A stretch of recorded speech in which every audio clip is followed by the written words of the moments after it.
আসসালামু আলাইকুম everyone, welcome to my YouTube channel Ruma's Khabar. কোরবানি ঈদের আর মাত্র কয়দিন বাকি।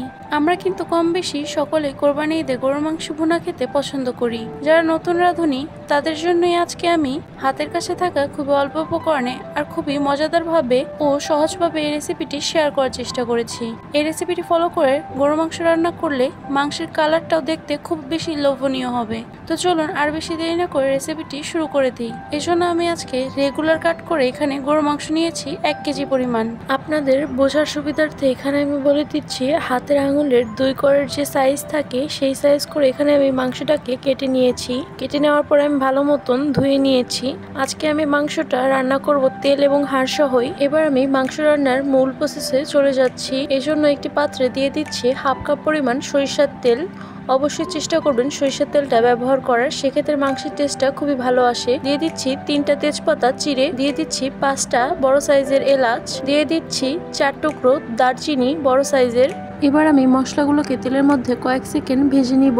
আর সরিষার তেলটা ইউজ করার আরেকটা ভালো দিক হচ্ছে কালারটাও খুব সুন্দর আসে। আজকে আমি 1 কেজি পরিমাণে মাংস রান্না করে দেখাচ্ছি, তবে আপনারা এই অনুপাতে কম বেশি করেও রান্না করে নিতে পারেন। এবার আমি এর মধ্যে দিয়ে দেব 1 কাপ উঁচু করে পেঁয়াজ কুচি। এখানে আমি কুচিগুলো একদম মিহি করে করেছি, তবে আপনারা চাইলে একটু মোটা করেও করতে পারেন। তবে আমার কাছে মনে হয় যে কুচি করে করলে মাংসের যে গ্রেভি থাকে সেটা বেশ অনেকটাই ঘন হয় এবং খেতে খুব বেশি ভালো লাগে। পেঁয়াজটাকে আমি কিছুক্ষণ ভেজে এর মধ্যে দিয়ে দেব 1 চা চামচ পরিমাণ লবণ। লবণটা নিজেদের স্বাদ অনুযায়ী কম বেশি করে নিতে হবে। এবার আমি ভালো মতন পেঁয়াজটাকে একদম ভেজে নরম করে নিব। এর মধ্যে দিয়ে দেব আমার স্বাদ মতন 20 থেকে 15টা কাঁচামরিচ। আমি ঝালটা একটু বেশি খেতে পছন্দ করি, তাই এখানে ঝালের পরিমাণটা আমি একটু বেশি দিব। তবে আপনারা যারা কম ঝাল খান সেক্ষেত্রে ঝালটা কমিয়ে দিবেন। এবার আমি এর মধ্যে দিয়ে দিচ্ছি সামান্য পরিমাণ পানি, যাতে করে আমি মশলাগুলোকে কষিয়ে নিতে পারি। এবার আমি এর মধ্যে দিয়ে দিচ্ছি উঁচু করে 1 টেবিল চামচ পরিমাণ হলুদের গুঁড়া। এবার আমি এর মধ্যে হলুদের গুঁড়াটাকে ভালো মতন মিশিয়ে নিব।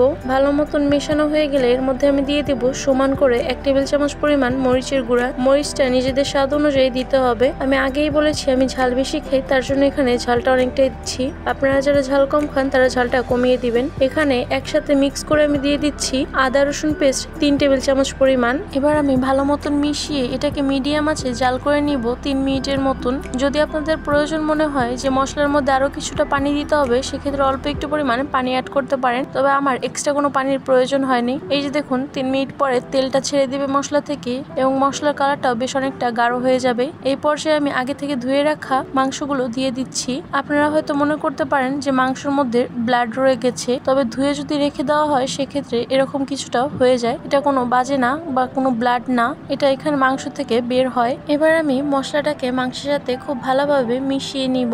মেশানো হয়ে গেলে এখানে আমি একটি ঢাকনা দিয়ে এটাকে ঢেকে 3 মিনিটের জন্য মিডিয়াম আঁচে জাল করে নিব। এখানে আমি এক্সট্রা কোনো পানি দিব না। মাংস থেকে দেখতে পারবেন যে কতটা পরিমাণে পানি উঠেছে। এই যে এখানে যে পানিগুলো উঠেছে সম্পূর্ণটাই 3 মিনিট পরে মাংস থেকে উঠেছে। এবার আমি একটু নাড়িয়ে মিশিয়ে দিচ্ছি। এভাবে কোনো এক্সট্রা পানি ছাড়া যদি মাংসটাকে মশলার সাথে কষিয়ে নেওয়া হয় তাহলে মাংসের টেস্টটা খুবই ভালো আসে, কারণ মশলাগুলো সব মাংসের ভিতরে ঢুকতে পারে। এবার আমি এর মধ্যে 3 কাপ পরিমাণ পানি দিয়ে ঢাকা দিয়ে ফুল আঁচে জাল করে নিব 25 মিনিটের জন্য। এর মধ্যে এটা সম্পূর্ণভাবে সেদ্ধ হয়ে আসবে। চুলার তাপমাত্রা অনুযায়ী এটা 25 থেকে 30 মিনিটের মধ্যেই সেদ্ধ হয়ে যাবে।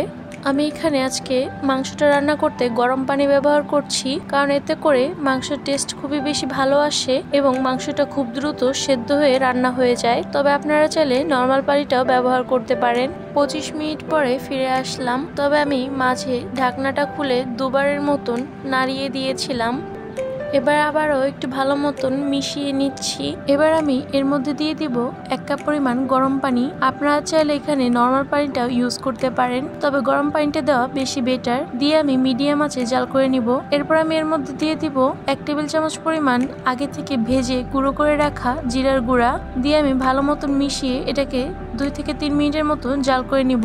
আপনারা নিজেদের পছন্দ অনুযায়ী যে পরিমাণে গোস্তের ঝোল অথবা গোস্তে যে পরিমাণে গ্রেভি রাখতে চান সেই অনুযায়ী এখানে নামিয়ে নিতে হবে। এই যে আমি এখানে নামিয়ে নিব। এই যে দেখুন আমার গোস্তে কিন্তু কোনো এক্সট্রা তেল নেই, কারণ আমি এখানে তেলের পরিমাণটা পারফেক্ট রেখেছিলাম। আর মাশাআল্লাহ দেখতেই পারছেন যে কতটা পারফেক্ট একটা কালার চলে এসেছে।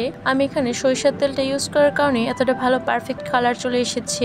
আজকের রেসিপিটি খুবই অল্প সময়ে এবং সহজভাবে আপনাদের সাথে শেয়ার করার চেষ্টা করেছি। আপনারা একবার হলেও ট্রাই করে দেখবেন। আশা করছি বাসার সকলেরই খুব বেশি পছন্দ হবে। রেসিপিটি যদি ভালো লেগে থাকে তাহলে প্লিজ আমার চ্যানেলটিকে সাবস্ক্রাইব করে দিবেন এবং সম্পূর্ণ ভিডিওটি দেখার জন্য অসংখ্য ধন্যবাদ। সবাই সবার জন্য দোয়া করবেন। সবাই ভালো থাকবেন। আল্লাহ হাফেজ।